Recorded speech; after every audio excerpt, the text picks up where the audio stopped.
Hello, my name is Caitlin Ruby Miller and I'm a therapist artist, and I'm having a little lovely feeling today because I got a package in the mail from Dreamy Moons, which is an Australia-based witchy artist who focuses on tarot and journaling. And I was so excited to see it that I thought I would do my first unboxing video.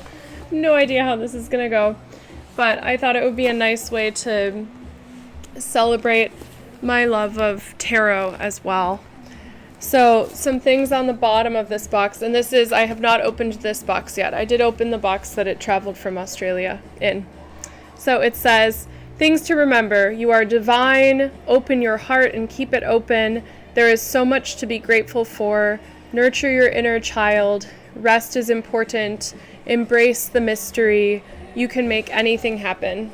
And then, created with love by Annie Tarasova. We hope that your goodies will bring love and light into your life and help you manifest all that you desire. So beautiful. And then the logo. So I got her essentially manifestation planner that comes out every year for next year. I'm curious to kind of experiment with writing something down physically in a journal as intentionality.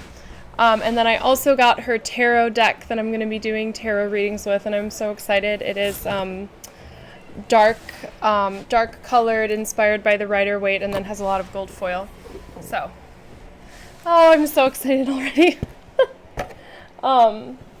I work with lots of neurodivergent folks as a therapist, and I think about sort of the presentation and the detail behind it feels very neurodiversity coded. Okay, I'm going to read this too. This is going to be a very long video. Trying out a new style of sharing on the interwebs. Dreamy Moons. With this purchase, you nurture both the earth and a dream, planting trees, supporting an independent artist, and believing in something bigger. That touches my heart already. Supporting an independent artist. Love it, love it, love it. A woman, a feminist. May this creation fill your space with light, love, and the quiet hum of inspiration. That's exactly what a really good tarot deck makes me feel like. Let it remind you to express yourself fearlessly, to find beauty in the ordinary, to see magic woven into the everyday. Honor the artist within you, for creativity is not just an act, but a way of seeing the world. May you always be surrounded by magic and abundance. With love, Annie X. So this is her little note, which I thought was amazing. Wow. Okay. I think we're going to start with the tarot deck. Yeah, we're going to start with the tarot deck. So it's wrapped in this beautiful tissue paper. Ah!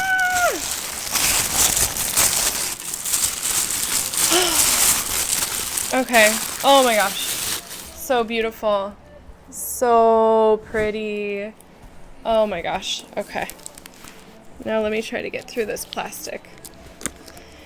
So I have been intentionally this year spending less money on material objects and buying less material objects, and I've noticed that the ones that I do purchase, that I'm lucky to be able to purchase from independent artists, they feel like they have a different sort of energetic signature entering my life. I don't know if anyone else relates to that, but just a feeling of like this, it feels a lot different to consume and get something that, oh my gosh, look at this, that is made by a living independent artist who, you know, cares about making the world a better place in a really deep way. So this is the Dreamy Moons tarot box. Oh my gosh, there's another love letter. Oh, and there's another oh, this is great. So many more. Okay. This is inside of the box. Abundance is my birthright. I evolve and grow. I trust the divine plan and go with life's flow. My heart is healed and opened. I'm present in each moment. I like that slight rhyme. Okay. Now we have a love letter from me to you. Hello, you beautiful soul. Annie here, the artist behind all things Dreamy Moons. I am immensely grateful for you for holding this creation in your hands. It has become an incredibly spiritual, fun, and fulfilling journey bringing this deck to life. How special it is that you are able to hold my imagination and ideas. I have been self-publishing my cards and journals and books since 2016, always working independently to maintain absolute freedom over my own art, down to every little detail. To show appreciation for your support, here's a 15% off discount on my future creations. Sending you blessings and light through time and space. With love, Annie X. And then this almost looks like a beautiful illustration. It almost looks like a really nice postcard. Let the stars lead the way. So pretty. Oh my gosh. I'm so happy I got this. Okay. Now to the cards. The tarot cards. Oh my gosh. Oh, the Fool. Hello, Fool.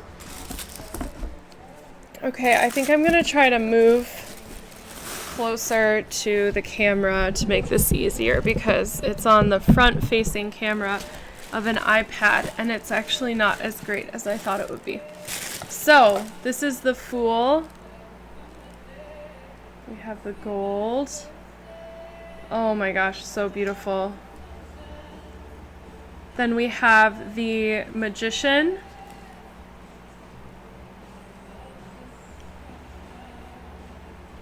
Oh, I love how the Magician has kind of a non-binary look, androgynous look. That's really cool. Very playful. And I like how the crystals are the wands, I think, in this deck. So there's a crystal as well. The High Priestess, which is one of my favorite cards. She is helping to guide me through these times right now, which is great. The Empress. Ooh, her coat has oranges, I think, inside of it. That's really beautiful. Wow. The Emperor. Beautiful, beautiful, beautiful, beautiful, beautiful. The Hierophant.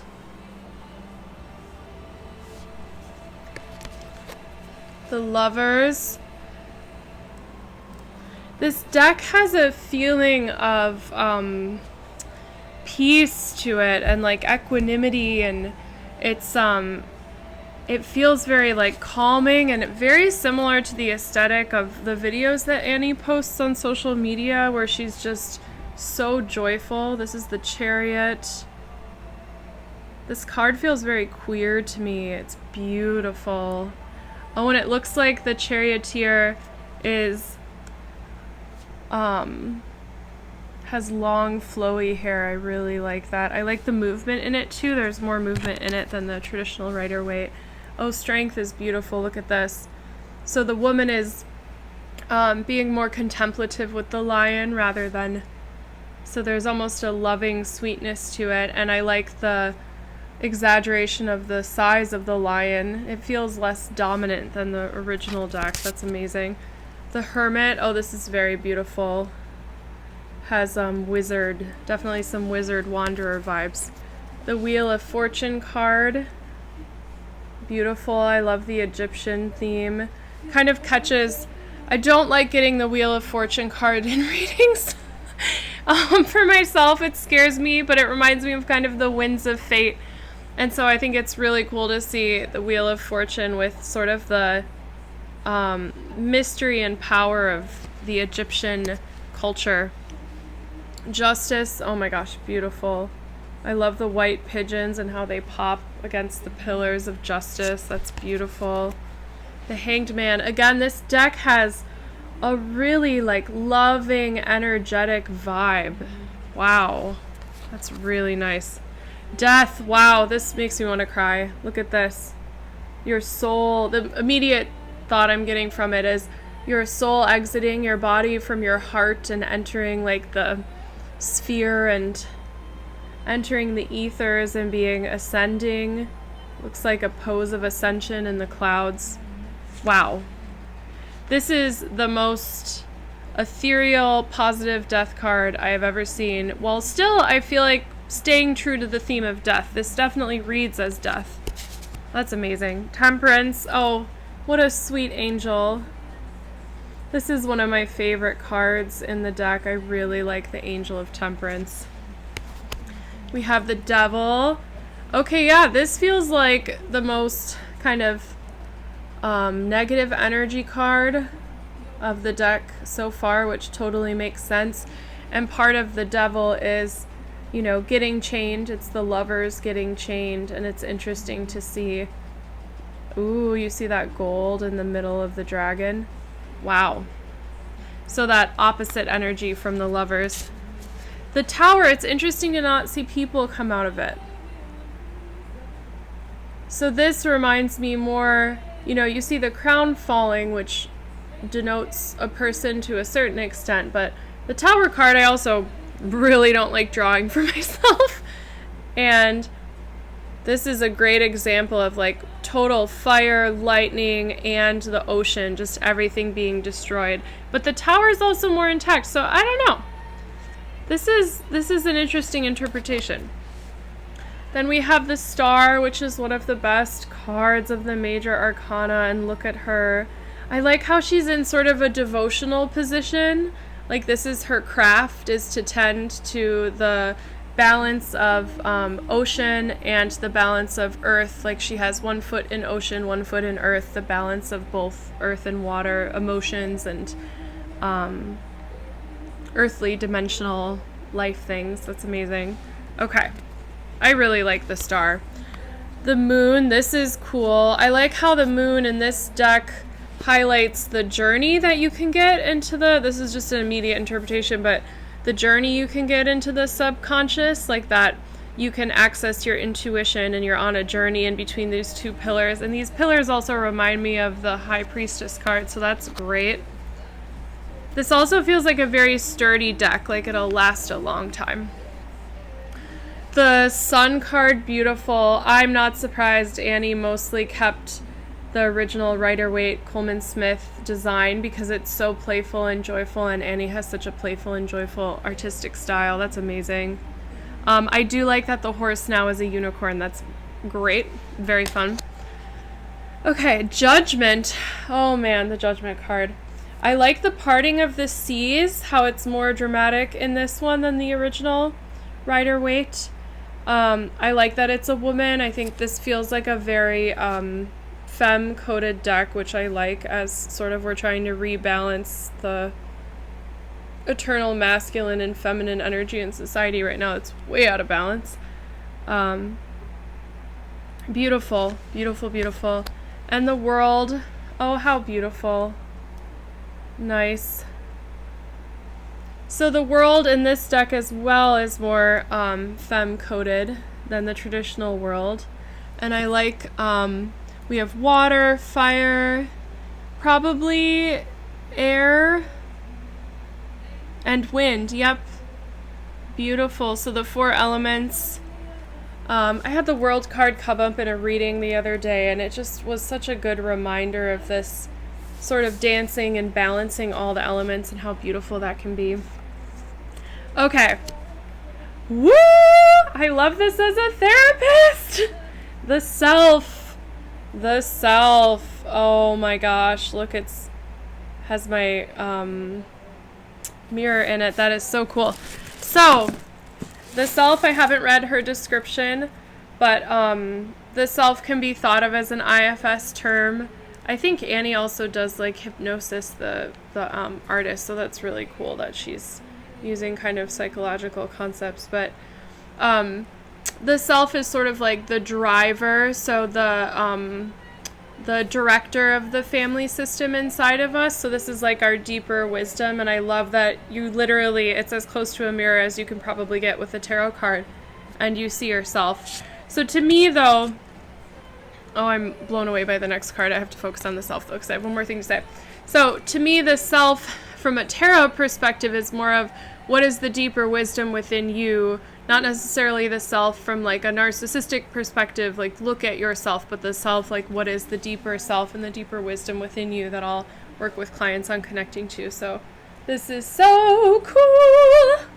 And then we have the Flower of Life. I have not looked this up yet. There is a rainbow coated nature of this, which is super cool.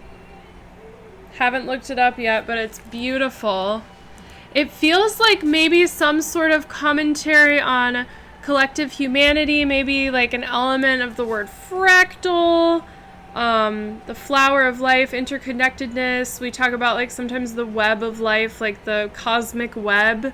I like that term. Some clients will use that term. Amazing. Okay, so now we have the minor arcana, and we're starting with the cup suit. So we have the Ace of Cups. This is so beautiful. Does not surprise me at all that she's really good at making a card about love and the beginning of love, because she has such a joyful energy about her. So that's amazing. Two of Cups. So the Two of Cups is about two people coming together in partnership, and I like how the hands are very much look like separate hands from two separate people coming together. And also we have the symbol of medicine, which is cool.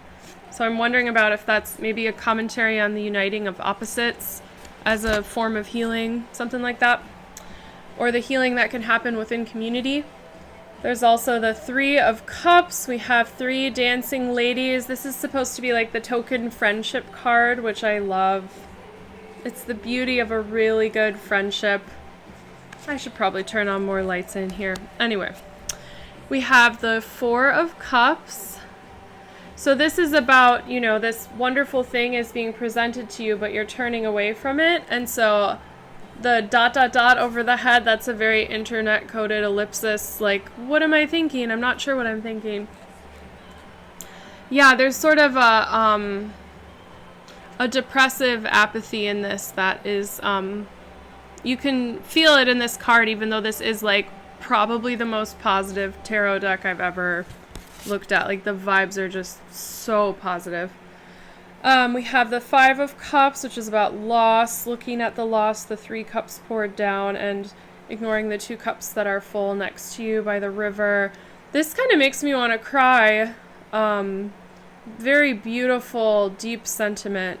That's impressive. And holding her face and the way she's holding it. The Six of Cups, this is supposed to be about generosity and giving, and to have like kind of a childish, playful air. Beautiful.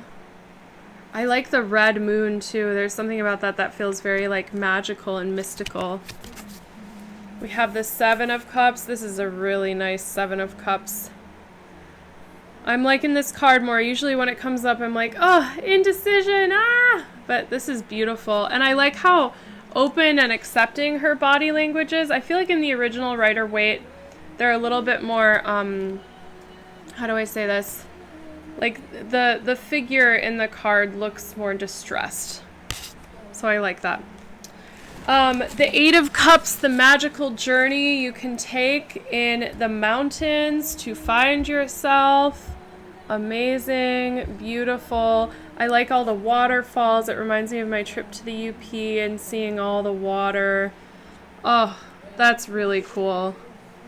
Oh my gosh, this is the best Nine of Cups I've ever seen. That's brilliant. There's a sort of old man gross stagnation in the Nine of Cups in the original Rider-Waite. And I get it. It has a vibe. It has a vibe that's useful. I like how this is more meditative and contemplative. So she still has some degree of sort of like stagnation, but it's a stagnation that I feel like is being framed in a really positive way, like a stagnation in contemplation. So like a chosen stagnation that is more generative. So that's really cool. Wow, this might be my favorite Nine of Cups I've ever seen. And we have the Ten of Cups, which is supposed to be the pinnacle of love. So we have two kids, a partnership, a white horse. Is it a unicorn? I don't think it's a unicorn. A white horse, that's cool. Beautiful river. I love the rainbows in this deck and how shiny it is. I love how shiny it is. I'm also playing Florence and the Machine's new album, Everybody Scream, in the background because I love her so much and she's very witchy and wonderful. Okay, so now we're on to the court cards, the Page of Cups. This is fantastic. Wow. That is so nice. Wow, taking the element of the lotus, the blue hair, there's kind of like a siren vibe, the fish coming out of the cup. So I think the Page of Cups is more masculine coded in the original deck, and the fish is coming out of the cup. So I like how she took, because I love the fish coming out of the cup. I think that's brilliant. I love how she took that and then she added her own spin to it, and it's just wonderful. Wow. Okay, Knight of Cups. This is hot. Also feels kind of queer coded, which is great. Love it. Unicorn. Wow, that is fun. It's pretty sexy. He looks, yeah, this knight looks ready to court in a really fun way, and I love how it's more magical and mystical. I'm not sure what this, I wonder if this constellation has a specific sign to it, like maybe Aries or Pisces or something. I would be curious about that. Queen of Cups.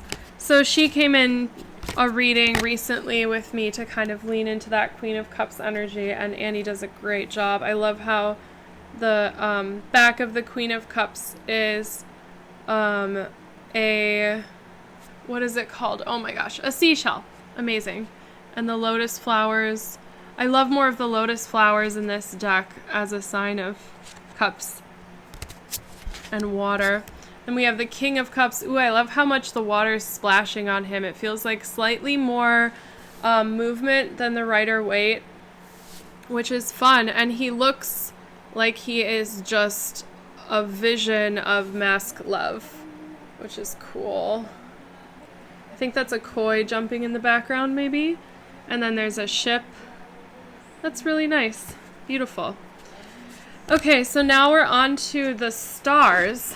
So I think she does stars instead of pentacles, probably. Let me see.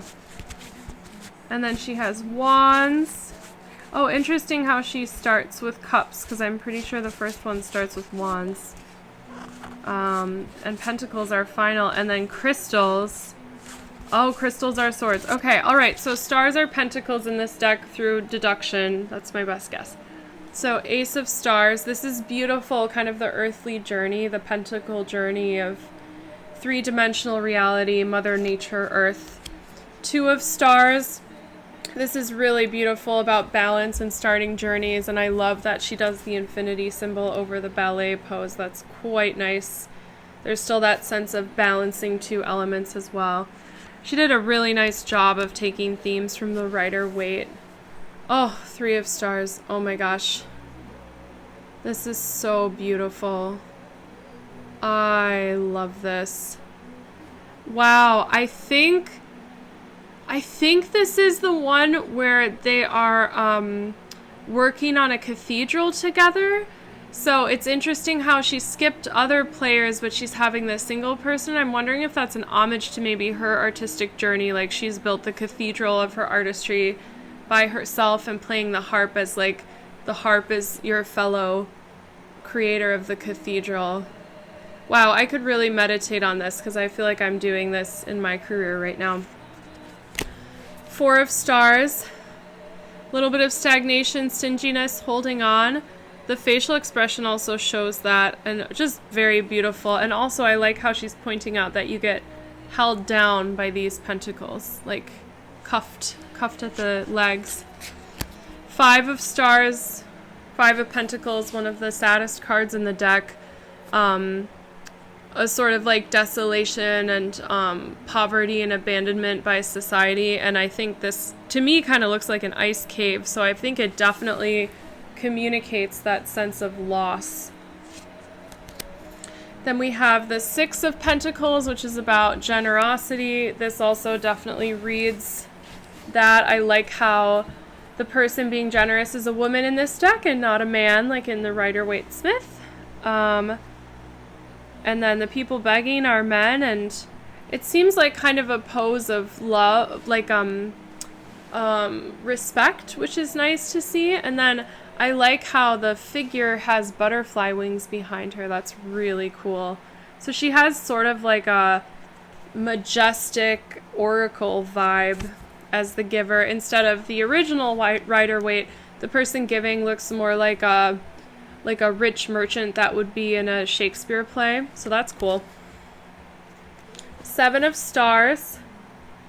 Yum, yum, yum. This is amazing. I love this, tending to your garden, tending to your craft, but that it's so much more about nature. Wow, that's really nice. This is also a card I'd want to meditate on. Okay, I feel seen by this card. 8 of Stars.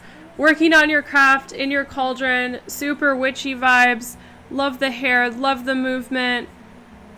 Oh, that is so nice. This sort of reminds me of like the Magician too. Not the Magician in this deck, but like it has definitely Magician Alchemist vibes. I really like that. Wow. Okay, I definitely think I'm going to use this deck in readings. It's great. 9 of Stars. Beautiful. So definitely this is one of my favorite cards in the Pamela Coleman Smith version, Rider-Waite-Smith. So in the original version, she's in a beautiful garden, and I'm actually kind of surprised Annie didn't choose to do more garden elements, but I think she's purposefully focusing on the person in it more and the character in it. There also might be a limitation to the art form because she's doing a purposefully darker deck with gold that you have to put less elements on to make it be able to be easier to see. But I love that she has, it looks like a peacock. That's so beautiful. So this is about like almost being at the culmination of the earthly realm, which is the 10 of Pentacles, the ultimate earthly. Beautiful.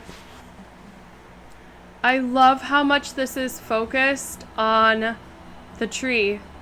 The tree of life. I'm just, saying what's coming to my mind. Tree of life, tree of giving, tree of family, ancestor tree, wisdom of trees, connection to the forest, and then we have a sweet dog, a couple children, and parents. A partnership. That's beautiful. This has a very warm feeling. That's really nice. Okay, we're on to the court. So we have the Page of Stars here. Beautiful. We have the Knight of Stars. Wow, that is so epic. This looks like a scene from a dream. So he's on a unicorn. Wow. So I remember in the original deck, there's a sense of the Knight of Stars has, what am I trying to say right now? He has a sense of like slowness about him because he's in the sort of, the earthly realm. Like he doesn't need to want for anything. He's so close to like the conclusion of earthly rhythms, and there's a really nice stagnation in this card, like sort of a sense of completion. Really nice. Wow, this is very dreamy. Queen of Stars. Oh, this is so cute. She has a little bunny next to her. That's adorable. Oh, I'm so distracted by the bunny. So cute. Wow, that's really fun. King of Stars. We have some mushrooms in this. That's cool. Fantastical Alice in Wonderland.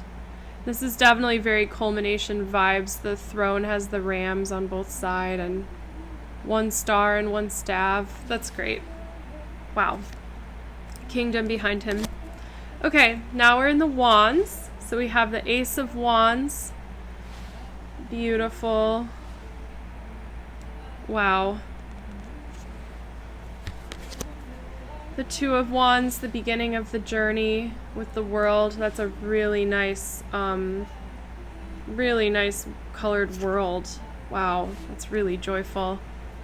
We have the Three of Wands. Beginning the journey. Beautiful. We have the Four of Wands, which is like marriage, settling down, that kind of card. Beautiful. Looks like two people in dresses, maybe two women, very queer-coded. That's amazing. That's so beautiful. Oh my gosh. How wonderful. Okay. The Five of Wands. So maybe the first card we got other than the aces without a figure in it. That's interesting. Wow. Has a totally different vibe from the rest of the deck. Six of Wands. This is about triumph. It's interesting he's holding two at the top, which is interesting. And then you see more figures kind of applauding him. So this is really nice. This definitely keeps the same theme. Seven of Wands. I like this better than the Rider-Waite. I feel like this has a sense of defending your territory that's a little bit more obvious than the Rider-Waite. But yeah, that fire energy is coming and you got to do something about it, but we all know how it ends.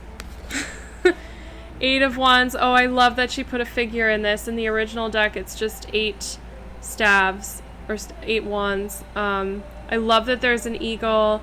I had this experience this fall where I was around 4 bald eagles at the same time, and they sounded like aliens, and it was just amazing. So powerful. Wow, I love that. Nine of Wands, defending your territory. But you know you're about to kind of be screwed, honestly. Yes, that overwhelm. Interesting. So she put them all together and made it look kind of like one big stick, and there's fire. I like that there's more fire elements. It reminds you of the element that the suit is trying to have, which is something that is missing in the Rider-Waite. This looks more triumphant, though. I wonder what her spin on the Ten of Wands is. Like, it looks heavy, it looks burdensome, but it looked like more like they've triumphed from the journey of fire, and I'm wondering if she's making a statement about maybe how the culmination of the fire suit could change. So that's interesting. Page of Wands. Beautiful, beautiful, beautiful, beautiful. Love the red hair. Oh my gosh. Knight of Wands. Love that energy. Queen of Wands. Oh, this is such a good Queen of Wands. Oh, I love the corset in the middle of her dress. Wow, I love the cat. That's great. Keep to the theme. Black cat. Then we have a lizard with the King of Wands. Wow, that's really cool. I love the lizards on the throne. Okay, so these I think are supposed to be the equivalent of swords.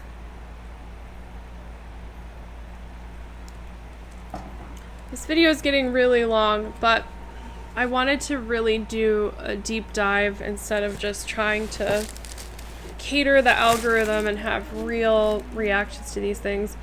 So Ace of Crystals, beautiful, very different feeling than the Ace of Swords and the Rider-Waite. I'm curious where this is going to go. Two of Crystals. So this still has the Two of Swords, a little bit of that stagnating, contemplative, stuck energy, but the crystals to me read more as like I am holding two truths and seeing what I want to do with them in sort of a meditative state versus I am stuck in disillusionment and I could like die from these swords. Like this feels a lot less aggressive, which is interesting. I feel like it showing the contemplative aspect of it. Three of Crystals. This is pretty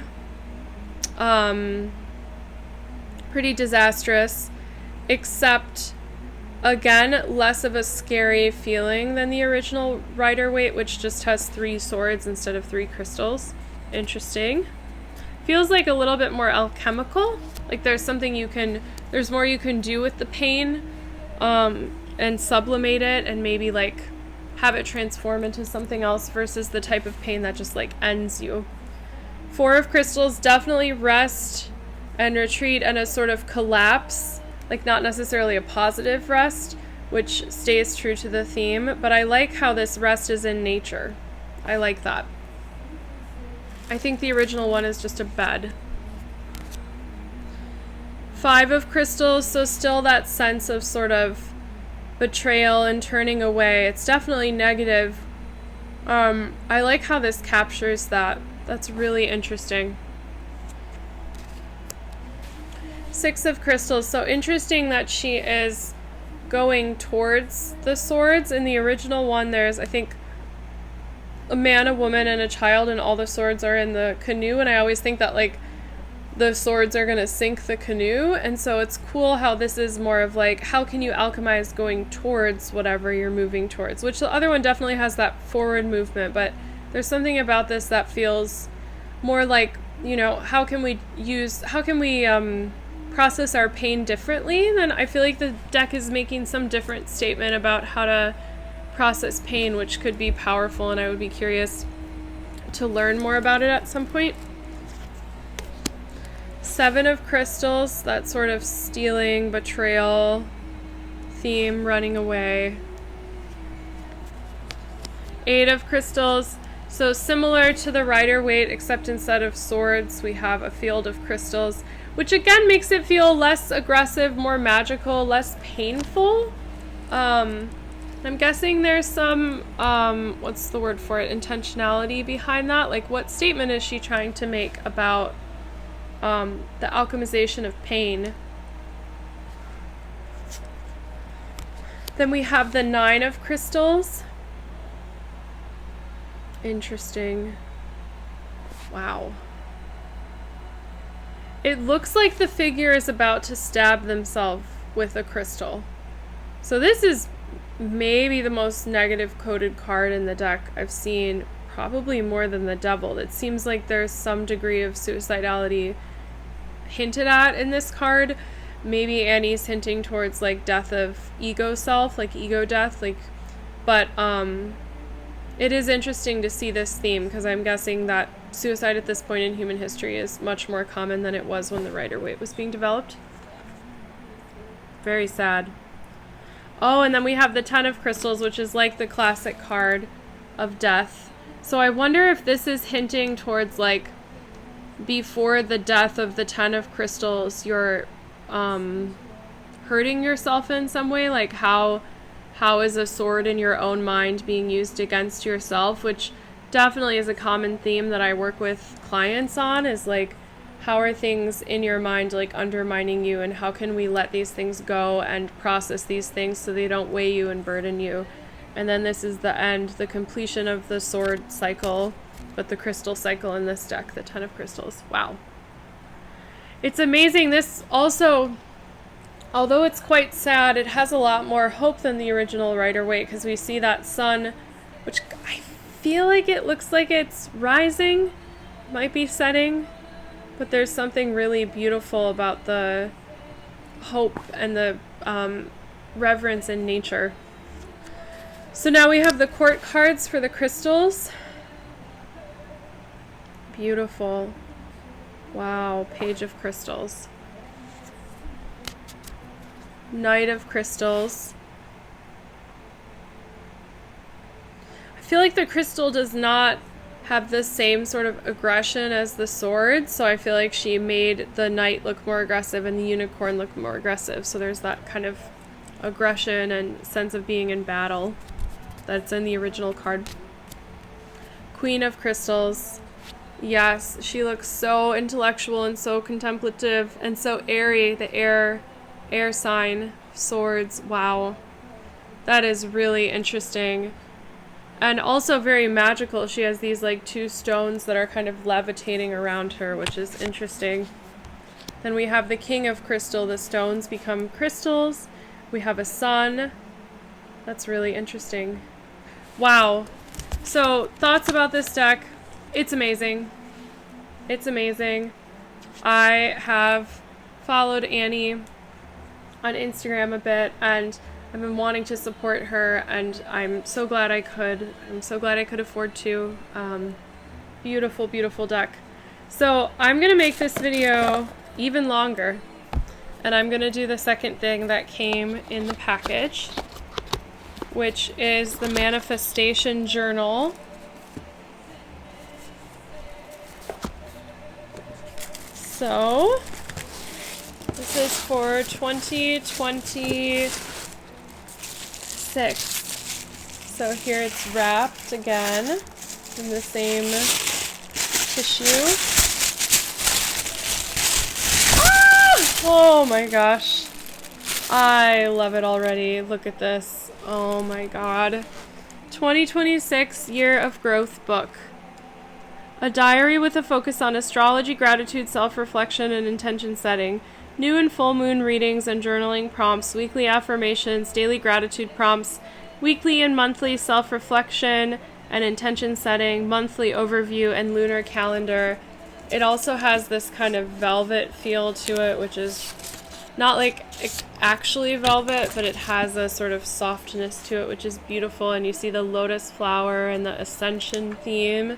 This is so beautiful. So a quick caveat, because I work with a lot of people who are neurodivergent and identify with having ADHD or ADHD, and I don't expect myself to use this every day. I don't expect perfection in interacting with any habit in my life. I think it's much better, though, to honor when you like aesthetically beautiful things, to have a space with beautiful things that you can interact with. Like having the grand piano open in this room has helped me create so much more music this year, and having it easy to access and close by and in places that I can see so I remember it, because I'm a very cognitive person like many of my clients. So this is really nice. Will I use it every day? Probably not, but I'm very excited to have it and to interact with it. So this diary belongs to, wow, and then it gives you how to use it, energy of 2026, gratitude, daily journaling, self-love ideas, power of the moon. So one of the things I've been doing this year is following the moon more. I haven't really been like reading about how to interpret how to follow the moon. I've literally just been looking up at the sky more often and making art around the moon more. And so you don't have to teach yourself anything. You don't have to buy anything. You can just go into nature and look up in the sky. You can just go into the middle of the street in front of where you live and look up at the sky. But this is really cool. I'm excited to more intentionally follow the moon. Wow. Fun. It goes through different phases of the moon and what they might mean. Northern Hemisphere and Southern Hemisphere moons in 2026. Birthday pages. That's really cool. A summary of 2025. Close your eyes, put your hand on your heart, and take a few deep breaths. Take yourself on a mental journey through the year. What you did, where you've been, who you've met, all of your favorite moments and hardships and accomplishment. Write down a summary of your year. Goodbye, 2025. I need this. I need to say goodbye to 2025. Another incredible year of growth, adventure, love, and magic went by. Get cozy, grab your cup of tea, and let's dive into our reflection. Big lessons I thank 2025 for. In 2025, I overcame. When I think about 2025, it makes me feel blank. 2025 in one word, how I grew spiritually and or emotionally. Hello, 2026. Declutter, let go, cleanse, gratitude, set intentions. I am fully a maximalist, so my version of decluttering is just getting rid of things that no longer spark joy for me. Doesn't mean you can't have stuff. That's fine. I'm excited about this.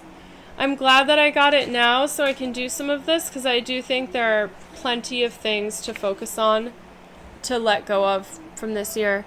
We have the Dream Up. It's beautiful. Vision board. Cool. Then she goes through like things about January and the full moon. Oh my gosh, I'm so excited about this. And for what it's worth, it feels, and then each day there's grateful for, mood, new moon, rituals, end of week reflection. You include like things about health, career, relationships, personal. Wow, that's great. Wow, this is beautiful. I'm hoping someday as a therapist to create some physical objects that relate to mental health and healing, and also perhaps like witchiness. So this is really inspiring to think about, like, what would it look like to have a companion for a client. every day. August, my birth month, randomly chose that page. So yeah, so in conclusion, I finally ordered, my name is Caitlin Ruby Miller, I'm a therapist artist, and I finally ordered from Dreamy Moons, and I'm so excited that I did. And I got her Dreamy Moons tarot deck, the darker version, which is beautiful, and I did a whole unboxing of that earlier in this video with every single card. And then I also got her 2026 Year of Growth, and it came in this beautiful box with all of these wonderful magical intentions just on the box. I would totally recommend all of this. I think supporting independent artists is great. I know this year has been a rough year for a lot of people financially, so in no way am I trying to assume that everyone can afford this. But if you start to allocate the money that you do have away from large corporations and towards small artists, which is what I've been trying my best to do this year, it's felt very fulfilling. Small businesses, organic local growers, small artists, pottery that you can get from local potters, as much as possible, independent beauty brands, to start to kind of shift the normalcy of things being made in pretty awful ways. So I'm very excited about this. I'm excited to see what being more intentional with journaling next year might look like in such a structured way. I'm really looking forward to that. And I also do tarot readings, and I'm really excited to be incorporating this deck. I was excited to find a deck that really focused on a lot of the Rider-Waite kind of classic themes and sort of reminds you of the cards, which is the deck that I learned the meanings from, but also has a lot of modern twists to it and is very like divine feminine coded and also queer coded. So I'm excited to use this deck for readings. I do therapy in Wisconsin and Illinois currently, looking to get licensed in more states via telehealth. I focus on neurodivergent folks, and I do couples, individual, and family therapy. And then I also have some groups that are available worldwide. So if you're seeing this video and you like my vibe, you're welcome to check out my groups, because some of them anyone can come to wherever in the world. So I'm wishing y'all the best in your journey. 2025 has been for many people a hell of a year, and I hope that we can enter 2026 with a sense of ascension as a collective that can be empowering. I'm trying to do this with my Neuro Tribes for Trying Times group, to ascend in community with other people. And shout out to Annie, last name, let me find her last name again.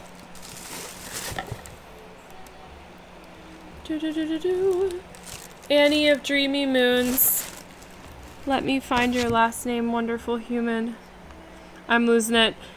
So the website is dreamymoons.com.au for Australia. And the shipping really was not that bad. I got this deck in, I don't know, maybe like 2 weeks from Australia. I was expecting way longer than that.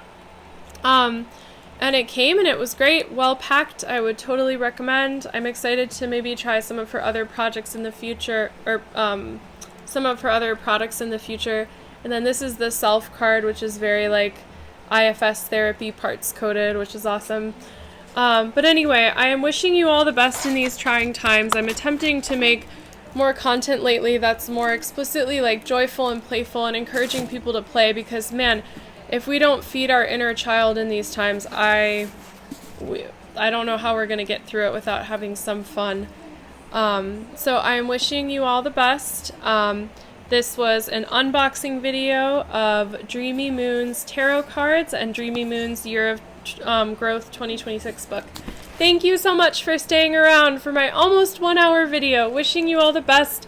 You can find me at Femchantment, FEMCHANTMENT, on Substack, Instagram, Facebook, TikTok, femchantment.com, and my name is Caitlin Ruby Miller, and I'm a therapist artist. Thank you. Bye!